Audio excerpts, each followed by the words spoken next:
To win elections, the thrice-elected Prime Minister Tony Blair. Welcome to you. Who did you vote for last week? I voted Labour. I said I was going to, and I did, although without any great enthusiasm, frankly, but I did. What do you say to people like Alistair Campbell who voted for the Lib Dems? I say, I understand why you did what you did. He wouldn't be the only person I know who had voted Labour all their lives that didn't vote Labour in this election. Now, what should the Labour Party do? Because obviously its vote has been crushed. As Tamara says, it's been losing votes in both directions.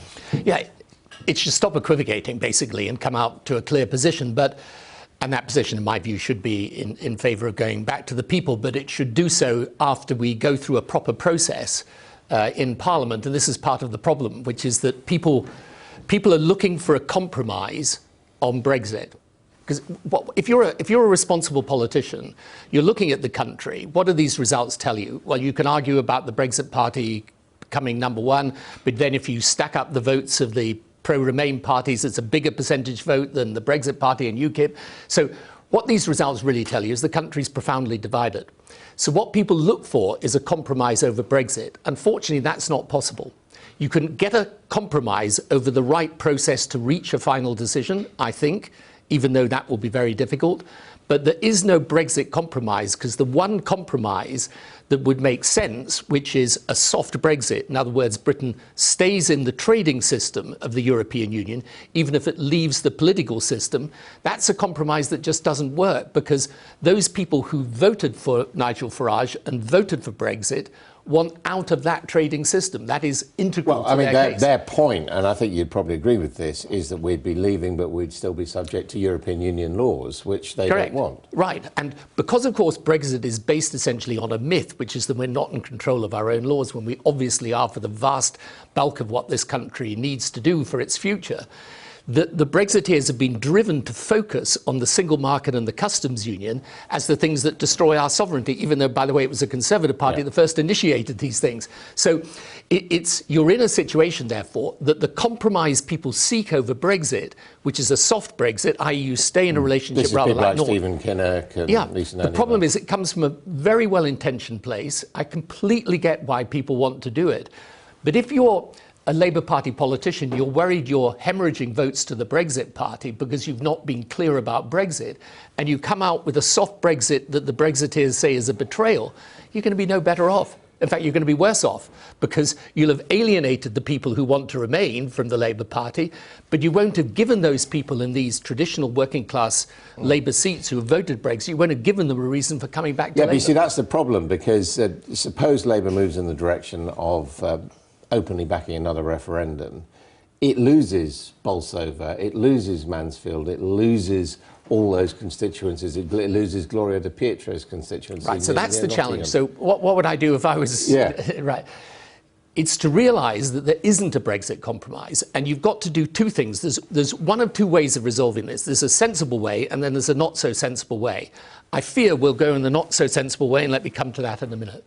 The sensible way is to do what so far has not happened in Parliament, which is you lay out the options for people: hard Brexit, soft Brexit, no-deal Brexit. You explain those options, you force Parliament to come to a decision, and it's at that point that, in my view, Parliament will realise the sensible thing is to decide on a form of Brexit, but give the final say to the people. Because your hard Brexit is going to be extremely painful economically, and your soft Brexit will be pointless. But what you're saying, effectively, is you think the choice is between, effectively, a no-deal Brexit and remaining. I mean, that's really, what it comes down to. Yes, because otherwise, if the whole case of Brexit is get out of the single market and customs union, there's no point in doing a Brexit that the people who advocate Brexit say isn't a proper Brexit. So do you think that's what Mr Corbyn should do now? Say that the Labour Party wants a referendum on, basically, absolute leave or absolute remain? I think he should do that, but I think if he's sensible, he will advocate a path in Parliament first that educates both Parliament and the British people that the reason why Parliament has been stalling over this is not because Parliament's a bunch of ne'er-do-wells who just want to thwart the will of the people. It's because there are different forms of Brexit with hugely different consequences, and you have to choose a form of Brexit. And therefore, one of the reasons why it's so important to go back to the people for a final say is after 3 years of this mess and a decision of this magnitude, it makes perfect sense to say, look, do you want to tell them again or do you want to think again? And is this preferable to having a general election? Yes, a general election. Look, the Conservatives, what Jeremy Hunt's saying there is absolutely right. The Conservatives would be, I mean, look, this is modern politics, but they would be certifiably insane to do a general election in the shadow of Brexit. So I think the less sensible route to a solution, which is what I fear we will do, is you'll have a new Tory leader. This Tory leadership competition is going to be a competition in Brexitness, who can be more Brexit than the other person. And I think all of those Tory leadership candidates, whoever emerges, will go back to Europe. They'll try and essentially, if you read what they're saying, they're still trying to pitch this idea that Europe is going to allow us access into the market without abiding by the rules. They will find Europe says no to that, and Europe will not make concessions to a hardline Tory leader that they were not prepared to give to Theresa May. You'll then have a situation where no deal is on the table. But here is my prediction. There is no Tory leader that would be crazy enough to try and tip this country into no-deal Brexit without going back to the people. So you don't believe them, what they're saying now in their leadership campaign? I mean, I believe they're prepared to advocate. Day or Boris Johnson? Someone like Boris Johnson, perfectly prepared to advocate no deal. But you cannot possibly argue that the June 2016 referendum is a mandate for no deal. These guys said at the time, if you remember, that the deal was going to be easy.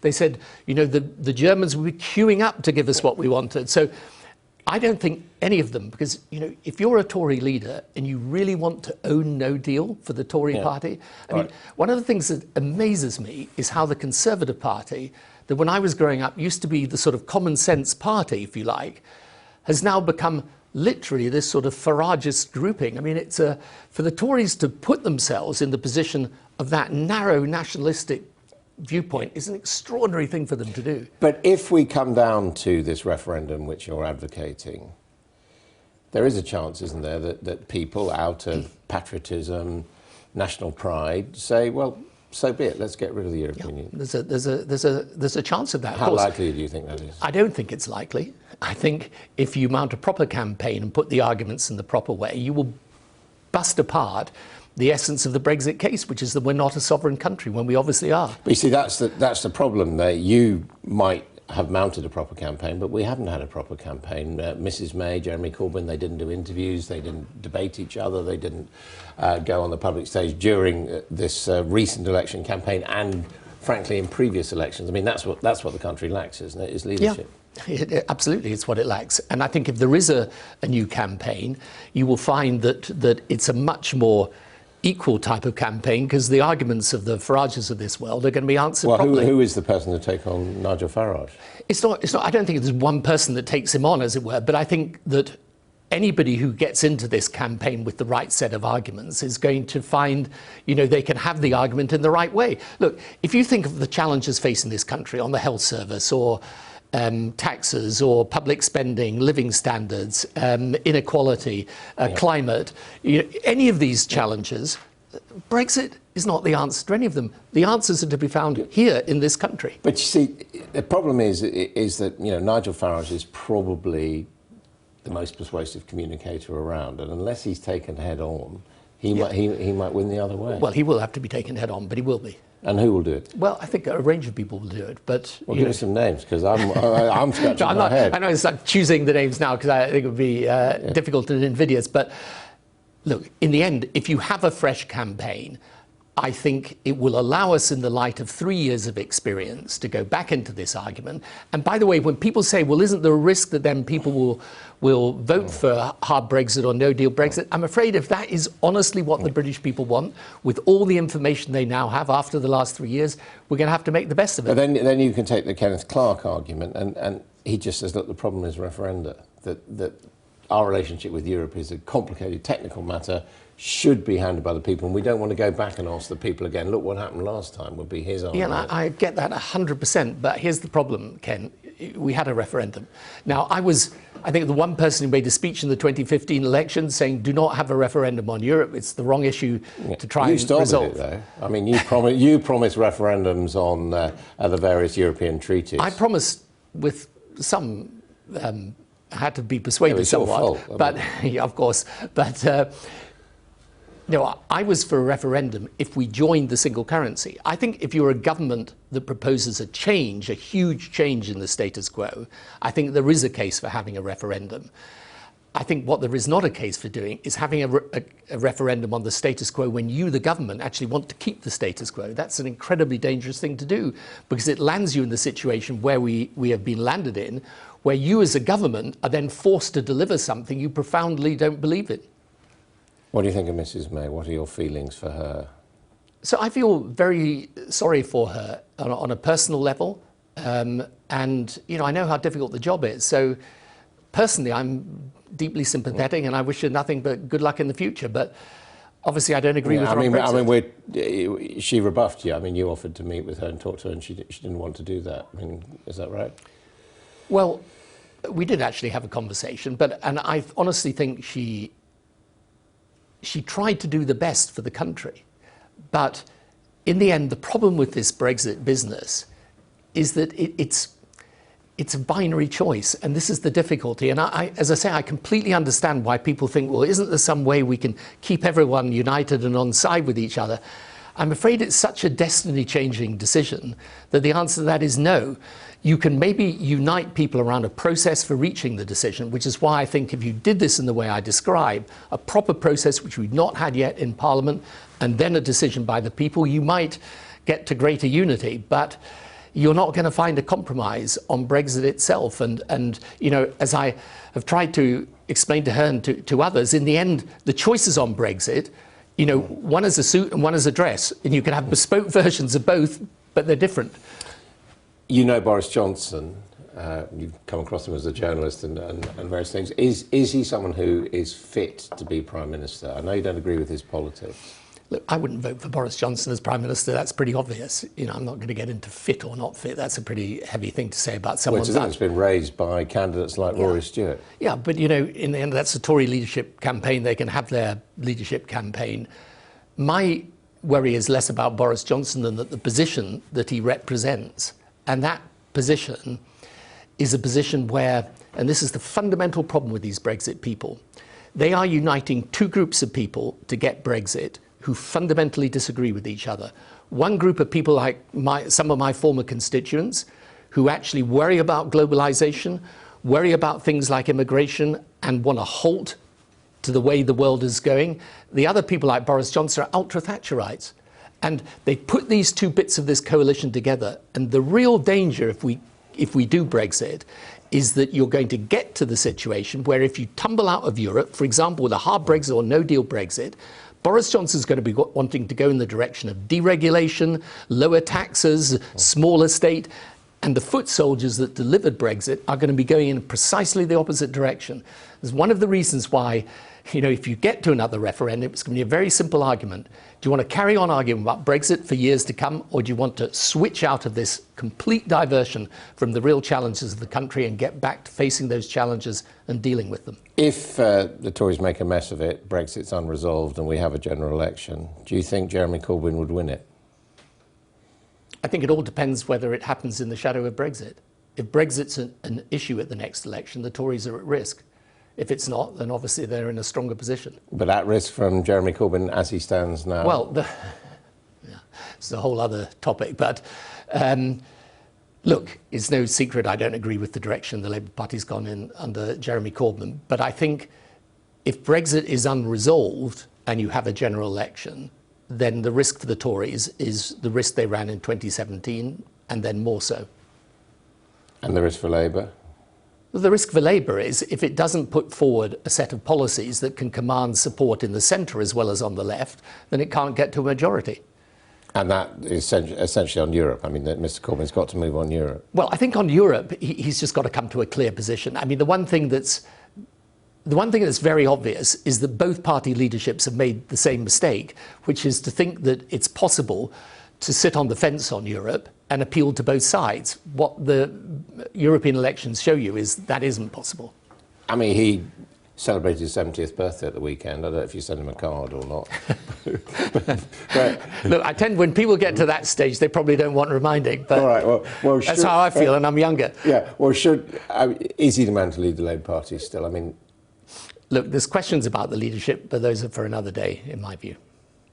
Why? I mean, because I think the issue today frankly, is Brexit, and all the concentration and all the energy has got to be to sorting out a Labour Party position that's sensible, that can command as much support as possible, that actually deals argument by argument with the concerns of those moderate Labour MPs in Brexit voting seats who worry that if we come to a much more pro-European position, their seats will be lost. But, I mean, do you hold out much hope in Tom Watson? I mean, after he was the man who did you in as Prime Minister to a certain extent. Yeah, but politics moves on, and I never bear grudges in politics. I think Tom Watson's shown a lot of leadership in the last year or so, and I support what he's trying to do within the Labour Party, which is to give a broad shelter to those MPs that believe that Labour wins when it wins from a centre-left position.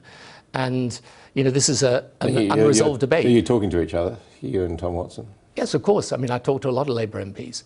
And, I talk to MPs across the political spectrum, actually. And one of the things that's very, very obvious is that quite apart from the issue of Brexit, there is a large centre ground in British politics today that's not represented. And, if the Tory party really do go to being a sort of Brexit party, in other words, they think the way to defeat Nigel Farage is to ape him, if they really do that, and the Labour Party stays in a far left position, then I've said, on many occasions, you've got a vast amount of territory in British politics that's just open and empty. I mean, there is another analysis which is around today following the results of the European elections, which simply says the old red-blue politics are finished, that people now identify in different ways. They're more concerned about where they stand on Brexit than they are whether they support Labour or the Conservatives, and many people concerned about the environment, all the rest of it. You've talked about open and closed. I mean, do you think the Labour Party and the Conservative Party have outlived their usefulness? I don't. I think I put it in a different way.